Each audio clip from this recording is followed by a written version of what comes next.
MK jewellery বৰ্তমান সমগ্ৰ অসমৰ এটি চিনাকি নাম MK জুৱেলাৰী 24 বছৰে নিষ্ঠা সততাৰে ৰাইজৰ সেৱাত গুণগত উন্নত মানদণ্ডৰ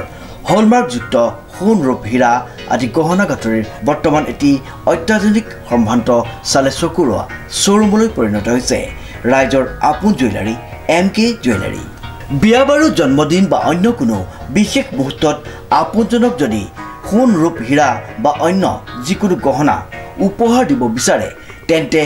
MK জুৱেলাৰীক সদায় পাব আপোনালোকৰ কাষত প্ৰিয় গ্ৰাহকসকলৰ যদি সোণ ৰূপ বা তাম আদি গহনা গাঁথৰিৰ কোনো সমস্যা থাকে তেন্তে আমি আমাৰ নিজা কাৰখানাত ততাতৈয়াকৈ গ্ৰাহকৰ সুবিধাৰ প্ৰতি লক্ষ্য ৰাখি তৎক্ষণাত সমাধা কৰোঁ আপোনাৰ মৰমৰ পুত্ৰ বা জীয়ৰীৰ শুভ বিবাহৰ বাবে আমাৰ শ্বৰুমত হলমাৰ্কযুক্ত বিয়াৰ সম্পূৰ্ণ গহনা পোৱা যাব উচিত মূল্যত আৰু উচিত মানদণ্ডত পুৰণি সোণৰ গহনা সলনি কৰি অত্যাধুনিক ন ডিজাইনৰ গহনা আমাৰ MK জুৱেলাৰীৰ পৰা ক্ৰয় কৰিব পাৰিব প্ৰিয় গ্ৰাহকসকলক সম্পূৰ্ণ বিশ্বাসযোগ্যতাৰে আমাৰ শ্বৰুমৰ পৰা কোনো অসুবিধা নোপোৱাকৈ সেৱা আগবঢ়োৱাই আমাৰ একমাত্ৰ লক্ষ্য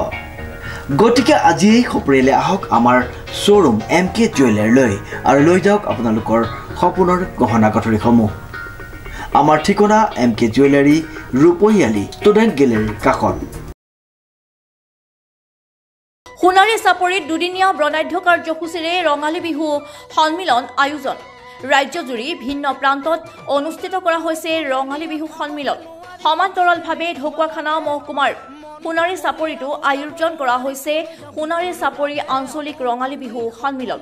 বিগত বৰ্ষৰ দৰে এই বছৰটো সোণাৰী চাপৰি কৃষ্টি ভৱনত 29 আৰু 30 এপ্ৰিল তাৰিখে বৰ্ণাঢ্য কাৰ্যসূচীৰে অনুষ্ঠিত হৈছে ৰঙালী বিহু সন্মিলন প্ৰথম দিনা পুৱা পৰিৱেশ নিকাকৰণ পতাকা উত্তোলনকে ধৰি ছাত্ৰ ছাত্ৰীসকলৰ মাজত চিত্ৰাংকন কবিতা আবৃত্তি প্ৰতিযোগিতা অনুষ্ঠিত হয় নিশালৈ বিভিন্ন প্ৰান্তৰ পৰা কেইবাটাও টকা বিহু চেমনীয়া বিহুৰ হুঁচৰি দলে প্ৰতিযোগিতাসমূহত ভাগ লয় ইয়াৰ পিছতে অনুষ্ঠিত হোৱা সৰু বিহুৱতী প্ৰতিযোগিতাত অংশগ্ৰহণ কৰে ইফালে আজি দ্বিতীয় দিনা ছাত্ৰ ছাত্ৰীসকলৰ মাজত কুইজ প্ৰতিযোগিতা সন্ধিয়ালৈ অনুষ্ঠিত হোৱা মুকলি সভাত বহু কেইগৰাকী বিশিষ্ট ব্যক্তিয়ে ভাগ ল'ব লগতে আমন্ত্ৰিত কৰা হৈছে বিভিন্ন প্ৰান্তৰ পৰা জাতি জনজাতিসমূহৰ শ্ৰেষ্ঠ বিহু দলসমূহক ৰাতিলৈ অনুষ্ঠিত হ'ব বৰ বিহুৱতী প্ৰতিযোগিতাখনে ঢোল তাল পেঁপা আৰু গগনাৰ মাজত ৰজন জনাই উঠিব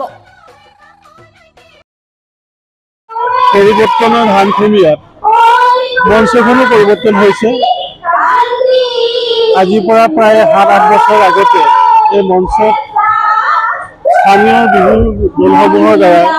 বিহু প্ৰদৰ্শন হৈছিল স্বতঃস্ফূৰ্তভাৱে বিহু হৈছিল কিন্তু সময়ৰ পৰিৱৰ্তনে আমাৰ মঞ্চখনৰো পৰিৱৰ্তন আনিছে আজি স্থানীয় বিহুবিলাক প্ৰায় নাইকিয়া নিচিনা হৈছে তথাপিও আমি এই বিহু মঞ্চখন বিহু মঞ্চ হিচাপে ৰাখিবৰ কাৰণে বিভিন্ন দলসমূহক অসমৰ বিভিন্ন স্থানত শ্ৰেষ্ঠ বিহু দল বুলি স্বীকৃতি পোৱা কিছুমান বিহু দলক আমি বিহু প্ৰদৰ্শন কৰাবলৈ মাতি আনো আচলতে আমি আমাৰ বিহু মঞ্চখনক এটা বিহু অনুষ্ঠান হ'বলৈ আমি দিয়া নাই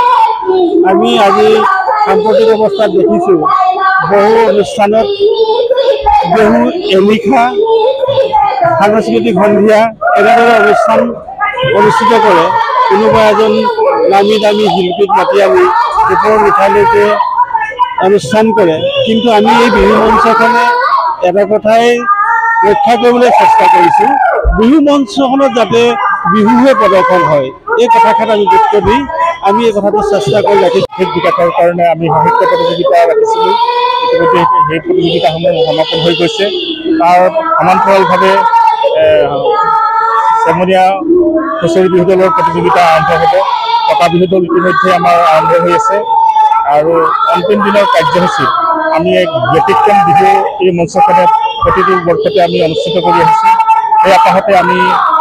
সুদূৰ ডিব্ৰুগড়ৰ পৰা চেও হুঁচৰি বিহু দল আৰু বিক্ৰম হুঁচৰি বিহু দল যিকেইটা বিহু দলে অসমৰ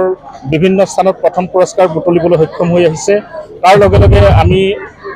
আমাৰ এই অঞ্চলৰ বিভিন্ন জাতি জনগোষ্ঠীৰ এক সমন্বয় ক্ষেত্ৰ এই সমন্বয় ক্ষেত্ৰখনত আমি জাতি জনগোষ্ঠীক সমন্বয়ভাৱে সন্মিলিতভাৱে ৰাখিবৰ কাৰণে যি প্ৰয়াস অব্যাহত ৰাখিছোঁ সেই হেতুকে আমি কছাৰী জনগোষ্ঠীৰ পৰা গোগামুখৰ পৰা লগ বিহু দল আনিছোঁ, মাজুলীৰ পৰা দেউৰী কৃষ্টি দল আনিছোঁ আৰু আপোনাৰ মিচিঙৰ পৰা আমি সুদূৰ চিলাপথাৰৰ পৰা মিচিং জনগোষ্ঠীৰ বিহু দল আনিছোঁ আৰু ঘিলামৰাৰ গুমচেং বিহু দল, ঘিলামৰাৰ অতি পুৰণি বিহু দল জাংফাই বিহু দল, এই বিহু দলবিলাকক লৈ আৰু লখিমপুৰৰ পৰা লোককৃষ্টি বিহু দলৰ বিহু প্ৰদৰ্শনৰ কাৰণে জাচিংফা বিহু দলক আনিছোঁ। এই বিহু দলসমূহক লৈ আমি সোণাৰী চাপৰি আঞ্চলিক ৰঙালী বিহু উদযাপন সমিতি আৰু সোণাৰী চাপৰি আঞ্চলিক ৰঙালী বিহু সন্মিলনে এই বিহু দলবিলাকক লৈ এক ব্যতিক্ৰমী বিহু প্ৰদৰ্শন কৰিবৰ কাৰণে ৰাইজক এক বাৰ্তা দিবৰ কাৰণে আমি প্ৰয়াস ৰাখিছোঁ। Bureau report,